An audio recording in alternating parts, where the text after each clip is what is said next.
Bonjour, ravi de vous retrouver aujourd'hui. Nous allons aborder la seconde séquence du thème des ventes immobilières. Maintenant que les motivations ont été précisées, l'étape suivante est de connaître exactement la nature du bien à vendre. Il s'agit de disposer des références cadastrales qui vont nous donner une indication sur son adresse précise, en général son adresse postale, sa localisation au regard du plan cadastral, commune, section, numéro, sa nature, terrain, bois, taillis, pré, maison, appartement, cave, garage, et sa contenance exprimée en mètres carrés.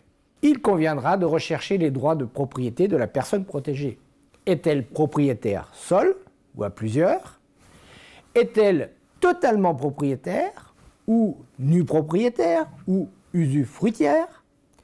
Pour rappel, la pleine propriété est l'addition de la nue propriété et de l'usufruit.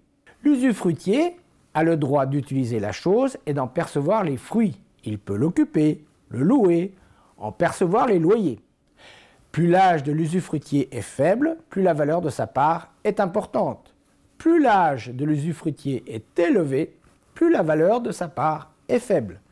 Pour un usufruitier âgé de 71 à 80 ans, la part de l'usufruit représente 30% de la valeur.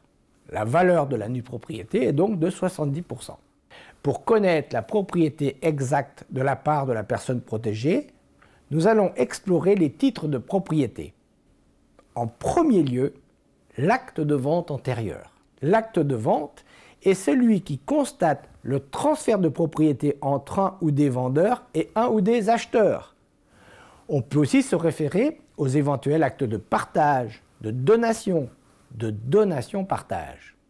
La consultation de l'attestation de propriété immobilière après décès peut également nous apporter les renseignements souhaités. Tous ces actes vont nous permettre de définir ce que l'on vend et quelle est la part de la personne protégée. Si vous souhaitez des précisions supplémentaires, retrouvez-nous sur notre site atmp74.fr.